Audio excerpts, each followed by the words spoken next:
Hi guys, welcome to my live stream alone. Originally I was planning to do, originally right now is the time for garden cycle, but unfortunately Alvin is sick today, so we're gonna be moving our live stream to tomorrow. Um, but with that being said, I still want to do this live stream because first of all, this is a promise of me to you guys. Second is like I do have a lot of things I want to discuss with you guys. For the last, I would say like 10 days, I have been getting into this zone, this reading, thinking zone for myself that I haven't entered for a while, to be honest. Because I think for the majority of 2025, my life pace has always been just purely product building, been running around conferences, been talking to like business partners. And I didn't really have a time to calm down and to settle my thoughts. And I've already expressed this during another live stream too. But because my arm is broken and because um I don't know how many. Oh god, I don't know how many of you guys know I'm like lefty, but being a lefty means that like majority of time you're using your left hand to do things, right? And then part of your brain just doesn't get trained that much. And then I just realized that like the more I use my right hand to do things because I'm forced to use it, it actually sparkles a different kind of creativity from my mind. So this is like one of the upside I have never imagined to have.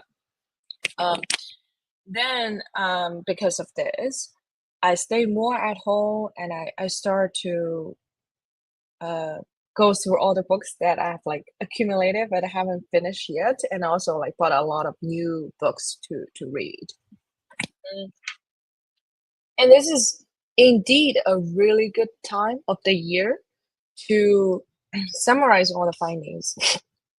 2025 is a really, really meaningful year because the wide adoption of AI as well as all the new assets start to merge. I would say the asset world, right, the economic world has started to merge much more between crypto and the traditional finance. Um, so that just means like the skill set that require you to survive in this world, to continuously to win or at least to not lose. If you're not going forward, you're losing, right? Kind of, because everybody else is going forward. So to maintain your current position, you have to work on yourself and you have to move forward. With that being said, the skill set required to move forward, to stay clear of your mind, as well as to be more, to have more foresight, you actually need more alone time and deeper thinking. I I actually realized that because like everybody is so busy, so people who actually take time to put into their deep thinking mind is very rare to find. Uh, which I still think like for my friend group, right? If I really think about it, like for the people I interact on a daily level, they are already very smart. They are either investors, they are partners, they are serious builders, founders, product managers, whatever that is, right? They already have a very good access of information, but yet a lot of it still struggle to clear their mind. One main reason is like either they are super too busy and too tied up with their own work so that like they don't have time to consolidate. The other thing is the fear of uncertainty. Sorry, I have to put this so straightforward into people's face, but a lot of times people they don't they procrastinate their thinking process. It's not because they don't have the capabilities to thinking. It's more about they are kind of scared of taking the responsibility as well as ingesting the information of whatever that conclusion gonna come out of their thinking.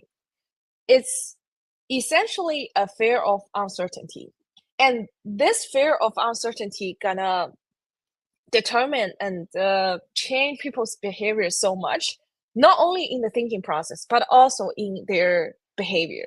Because if you don't want to think about something, or if you procrastinate actioning upon something, it just means like you don't want to take the uncertainty coming from your action. But in reality, it's like every single action that you gonna do in this world is a probabilistic function, right? It's not a 0 1. This is not a function you are trying to prove in mathematics. It's indeed your interaction with the world, which is dependent on other people, other logistics, on many different complicated factors that contribute to the world. So with that being said, I do encourage everybody to once in a while meditate, to go into the deeper thinking zone, or just turn off your phone, exhaust your thinking process. And hi everyone for joining my live stream. My day is great. My day has been great, and I'm super excited to enter the month of December, which is the last month of 2025, the last month of the year, but also like looking forward to the new year. Okay. So as we always do, let's kick off our live stream with some market updates.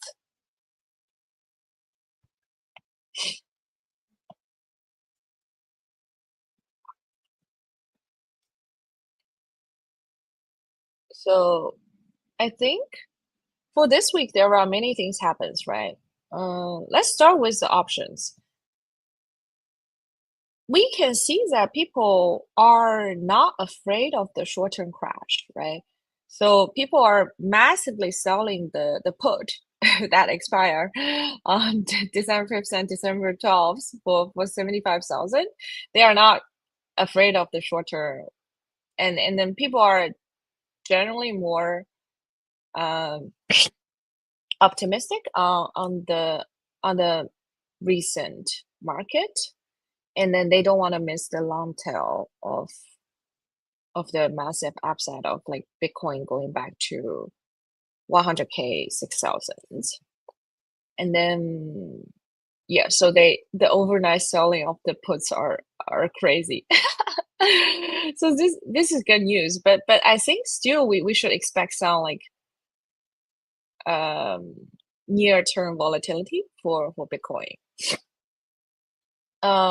And even though short term, in the extreme short term, right, people are kind of like a little bit bullish or not afraid of the massive drawdown, then general sentiment for retails, for people who are buying or selling options, those are wells like professional traders, right?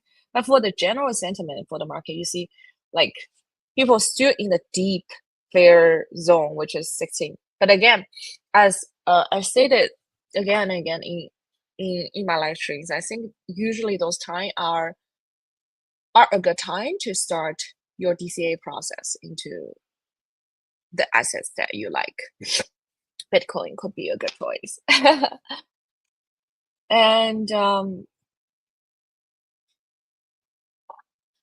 I think the thing for the trading volume for the last several days, based on my monitoring, like it still happens majorly in tokenized stocks on chain. If I'm purely talking about like on chain volume, and let's just go to have a look. sorry, the default is the Zcash, but we can, I guess, if we just look at the open interest, we can see, okay, Zcash, XRP, what's going on? Okay. I'm just looking at the funding a little bit. Google. Right. So I think people who are putting some like leverage loan in SpaceX, right? Funding. But the open interest rate is like to be honest, the on-chain like tokenized stock market is still very small. Look at this open interest. It's just like 300K. Still so small.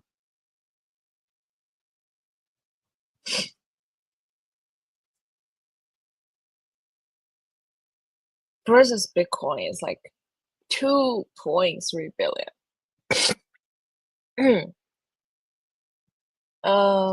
So go back to what we were talking about. I think at least till year end, don't worry about like the market crash too much. If you want to DCA. Another major thing happened is like for the first ever time, the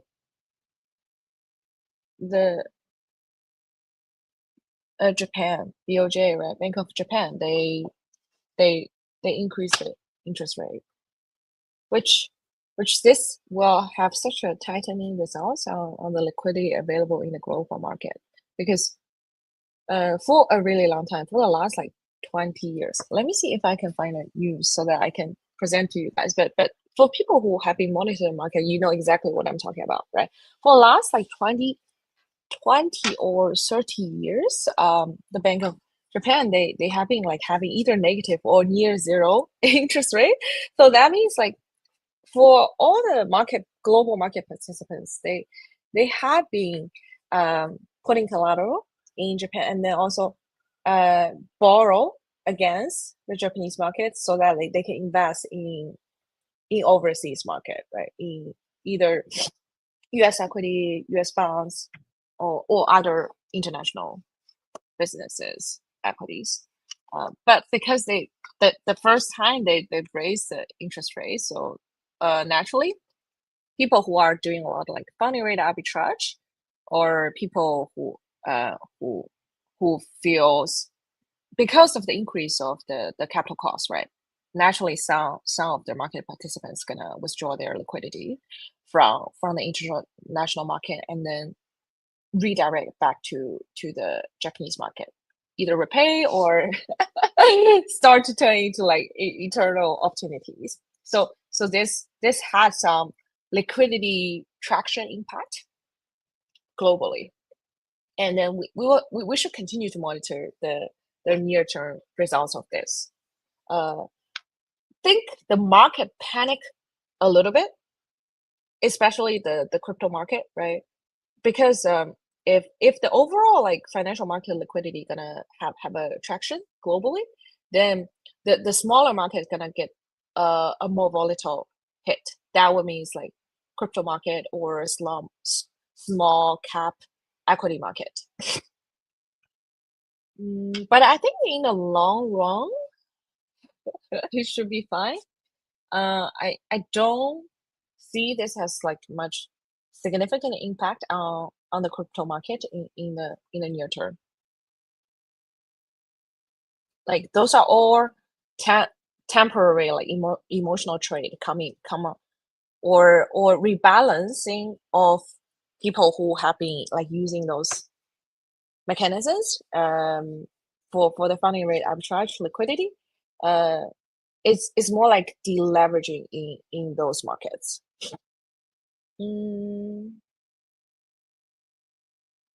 I would say this move has more geopolitical related economy change. It has a broader effect than crypto, if you know what I meant, because the interest rate change is more change of the macro market liquidity, as well as the flow of the capital across different borders, across different countries, right? And then it also influences the alliance, the political alliance of like business conducting, and then certainly is influence the importing, exporting pricing directly, right? So mm, I I think like to give you guys a more deeper analysis, I probably will consolidate some data in a week or two and talk about the after effect of the BOJ. Mm. On the other side, another thing happened. It not happened. I mean, it has been going on for a while. Is the significant increase of the silver price.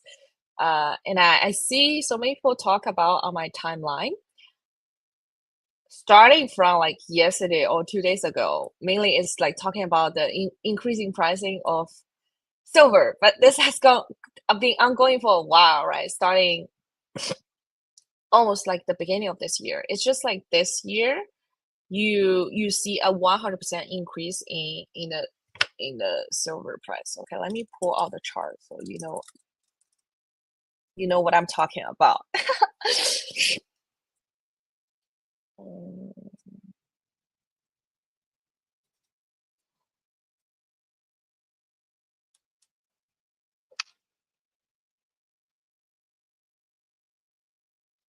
price chart.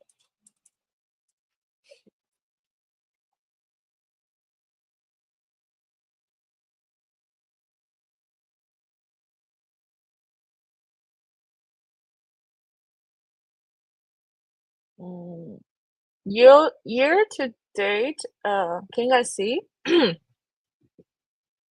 So obviously, 2025 has been a great year for silver. It's even like out competing gold. Gold only have like a 58.51% of increase, but silver has like almost 85%, right? And then I think the highest point it gets to like 100%.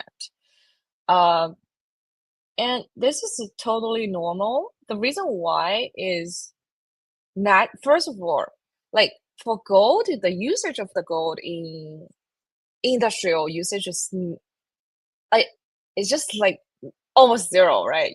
People use gold to decorate, to make jewelry or whatever, to use it as a storage of value and to be long-term binded to the value of a currency. It's not for consumption. But for silver, it actually has a lot of industry and military usage, right? Industry meaning you whenever you see all the AI chips, all the power stations that people are building for all the mm, laptops, anything that like need electricity, right? It will need some sort of silver inside that specific chip or that specific machine. You have like electricity, electronic like vehicles. All of those need significant amount of silver to put into production. And the pricing of the silver right now, it's really driven by demand. It's not even like if there's if it is driven by speculation, then usually, right, the silver future price gonna drive silver spot price, right? But in reality, it's actually the silver spot price driving the silver future price. so so the main majority of the reason why silver increased so much price is because it's increasing demand in AI chips, in electronic vehicle, in building all those electronic like power stations. And we will only see increase in those demand area going forward because everybody is trying to compete on the AI building. Everybody is like for all the LLM model generation, you need more power. You need more computing power. Power means like you need electricity power, but you also need computing power. So I if I were you, I will put a long-term bet in silver for sure. It's driven by demand, right? Second is like um because on the other side, like we are expecting a interest rate cut for December, so people also start to put that into consideration and want to like bet on silver. Mm, personal recommendation, I think if you want to bet directly on silver or some, you may experience some like short-term volatility. But if you bet on like silver adjacent stocks or equities, you you may enjoy a less volatile but long-term upside of that industry. Um, I don't have any recommendation on top of my mind, but because um, I think like this will be better to ask like for a commodity trader. I only monitor the market because it's my job to identify the different areas of between crypto and traditional finance. And right now, a lot of I think that the crypto movement is more correlated with the traditional finance market. So I start to monitor all markets price movement and make sure that I understand all the fundamental like business operations so that I can make good, clear directions for the company. My role for the company is more like I'm the visionary. I'm the core strategist. Like I only focus on strategy. I focus on okay, here's what I want to build. Here's like what I see in the future. This is the trend for the next like 1 to 2 years. This is a trend for the next 5 to 10 years, right? Because every trend or every prediction you make, you need to put out a timeline for that. Otherwise, it's kind of useless for business. Like for life, you can have predictions or you can have like principles for lifetime. But for business, timing is really really important. So whenever I make a prediction or whenever I want to make a shift, a change to the company strategy, um, I will put the timing first of all. Second, I will prioritize. Right, I will only prioritize the actions as well as the product features that are going to have the most direct impact in the maybe next 2 to 3 months. So my most important job is actually every day gather information, analyze thinking, and put it into a logic loop, and then get down all the requirements as well as like facilitate all the business negotiations, fundraising, whatever, right? And then mm, maybe like 1 month or 2 months later, the product gonna be out. So I hope this like give you guys of a view into why I'm talking about those things and why mm, I have a saying in this. Okay, back to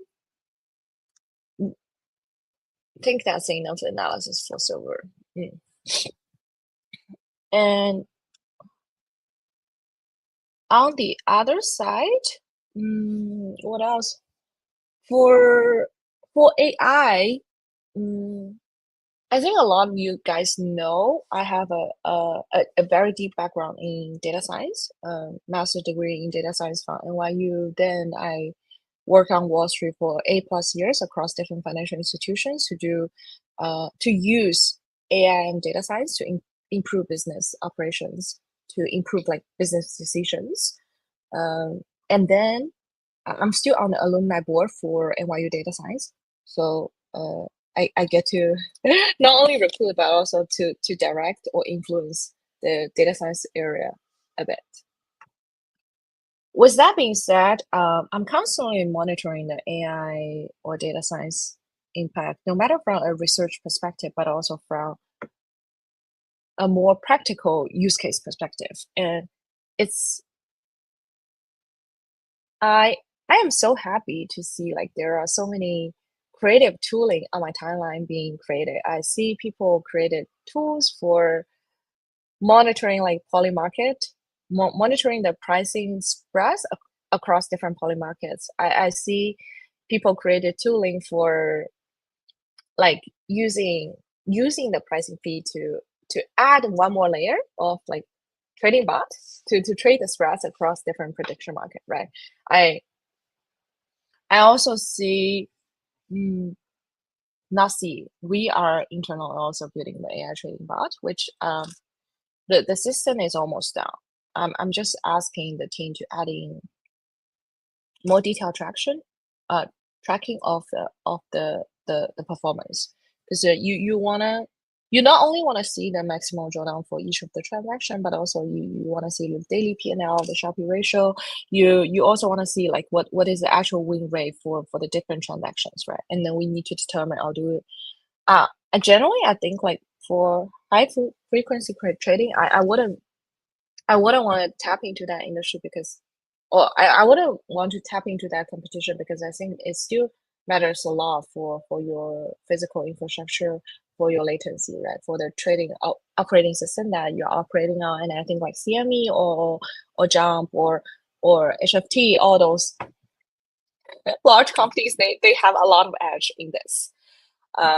So even if you have AI, I don't think you can outcompete. And also, I'm pretty sure they are constantly incorporating like AI signals into their trading system. So not a good usage of time. So what we focus on when we build the trading bot is more on the medium frequency trades, and the results has been pretty promising.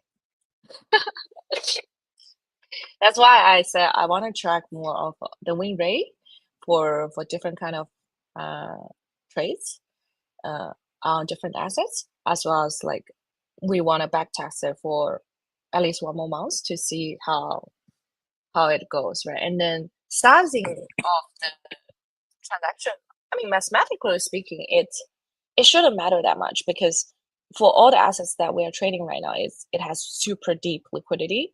So it does even if we increase the trading size, it doesn't really matter, right? It doesn't the market doesn't give a damn. But I wonder like if technically speaking, it doesn't impact the AI making decisions, but still it's better to test the stability of the system. The problem of the AI prompting results still exists. And we actually internally have identified a potential resolve for this issue, but I feel like this is a little bit more proprietary. It's just one day I was thinking about, oh, how do we solve this issue? And all of a sudden I get this like idea. So let me keep it to myself right now, or to my team right now. And then once it's down, I will share. I promise.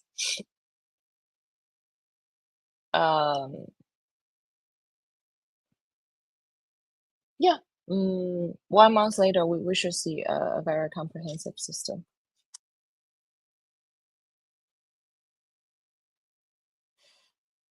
The other metrics we are tracking are like average holding time of the position, the how many decisions we are making every day, how many hold decisions we're making every day, right? Those are all very simplified statistics. But for whenever I'm developing a feature or I'm sending a product request to the team, I actually don't like complicated things. Because statistically speaking, most of the things that happen in this world, probably you can classify or you can identify less than 3 core contributing factors into those things, especially for business, right? I know the world is a complex system. I know you can assign weights for different factors. I know the reason why we build all those like different data science models is because like we want to scientifically assign the weights. But Mm, I think when in terms of, but I still believe like it, given everything is a complex system, right? And given everybody is working kind of like the same surface level, you and everybody have a general understanding of, okay, you have 5 to 10 factors that's contributing to this event, then you, as long as you work on the improvement on 1 or 2 of the major factors that's contributing the results, you're already ahead of 99% of the people. Because my understanding, 80 or 90% of people don't know what are what are the core factors. And uh, then above that, it's like then the remaining, well, either doesn't have enough drive to improve, to think deeper, and to actually execute on improving those factors, those important factors, or they give up, or they couldn't do it, right? There are so many different reasons why the improvement has not been achieved, but I'm just like giving you guys all the general reasons. Hi guys, welcome to my live stream. I was just chatting about like how I think about the improvement on the most important factors for different things. I know I give out a very generalized understanding and description of things. Um, and I'm actually trying to figure out like what's the best way to explain things to people, because my mind, how it functions is I always abstract it into principles, into patterns, right? Into some kind of like internal modeling in my mind for things, so that I can have the direct uh prediction. But I understand for some of my audience or some of my friends, I realize this, right? Because I jump from topics too frequently. So sometimes I need to slow down and then give out maybe a couple of like detailed examples to for them to better understand this situation. Mm, okay, let me think of a specific example.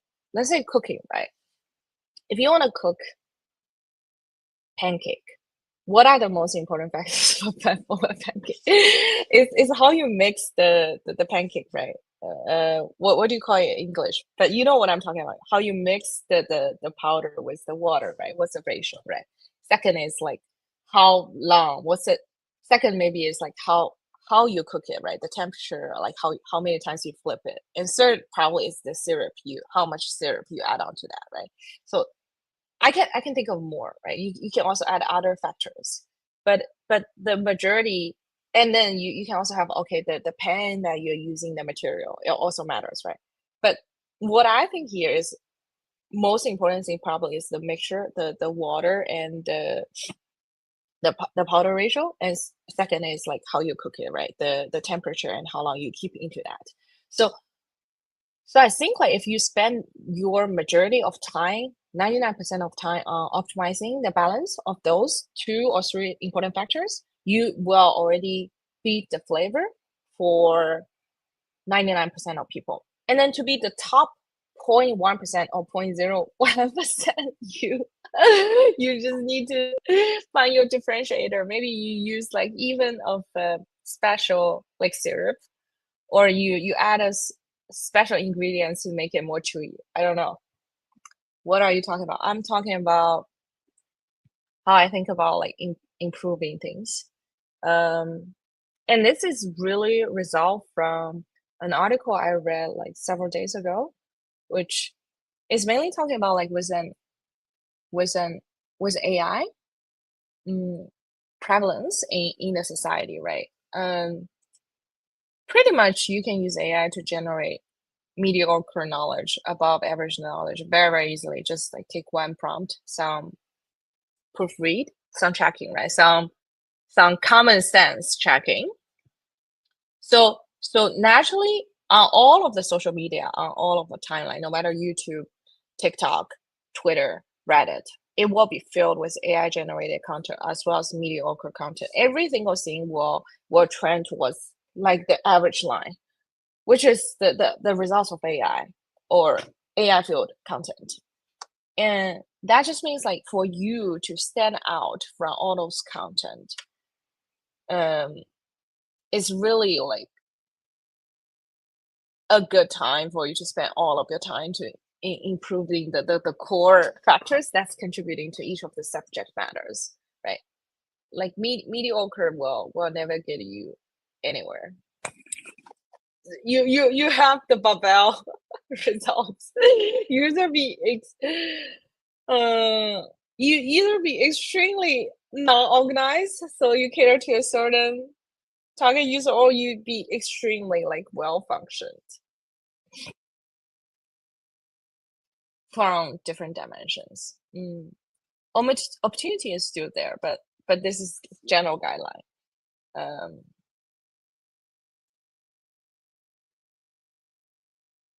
and it's really,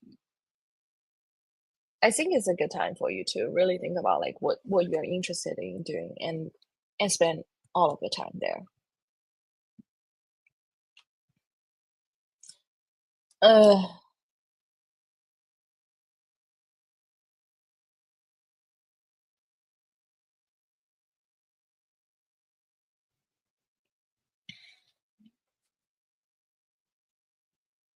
with that being said, I think I go through everything. Oh, I'm not very used to. I mean, I'm used to live stream alone, but I think like live stream with my uh co-host Alvin is a better choice because we will always like bounce around our ideas together. But I hope he will get better soon. He says like tomorrow could be a good time for live stream. Hmm. I guess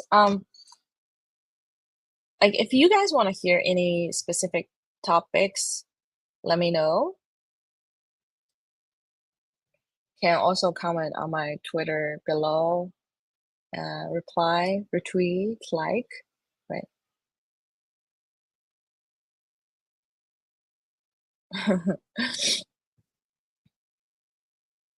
Wow.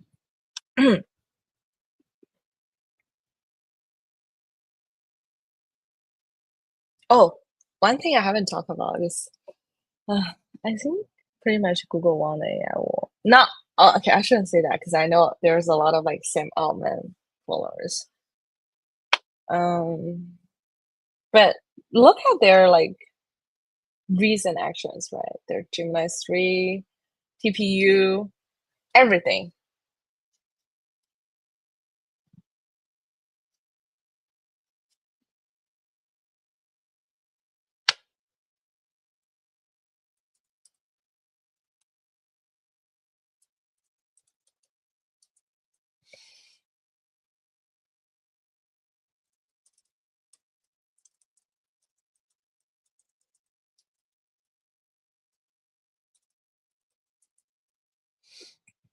Okay. Mm.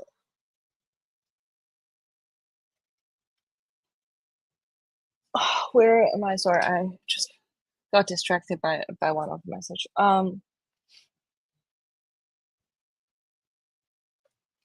Oh, I was talking about TPU.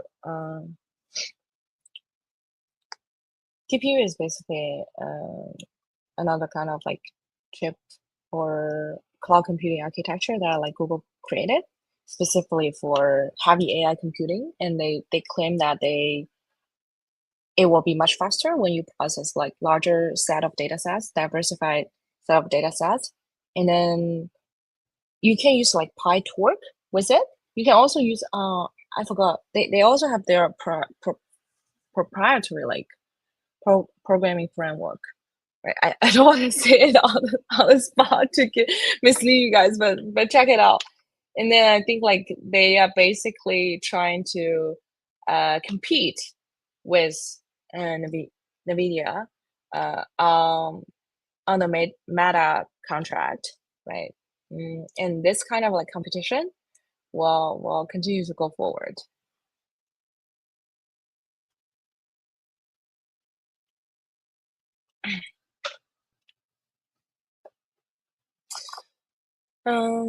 I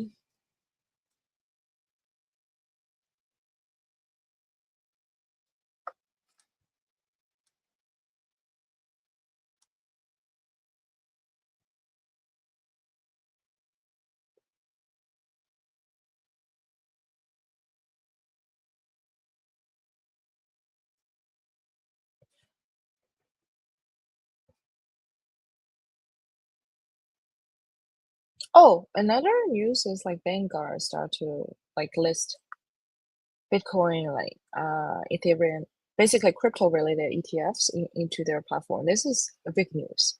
This just means like all the retirement funds, as well as like traditional investors, right? Even like older investors, will get into the money will flow into the crypto space. So it's a very interesting finding, right? Again, institutional players, traditional players, they are actually stacking up Bitcoin, Ethereum, whatever, right? So, but comparing, but then on the other side, like, some crypto OGs, they either like they say, oh, we're down, or they start to sell their positions. So I think like you guys can make your own judgment of like what you want to do under the current situation. And I can confidently tell you this, right? We will continue to see the inflow of the traditional market money uh, and assets into the crypto market. And they will be very sticky liquidity, to be honest. Uh, mm, so you based on your own financial situation, liquidity availability, you should decide like what you want to do in the short term and long term.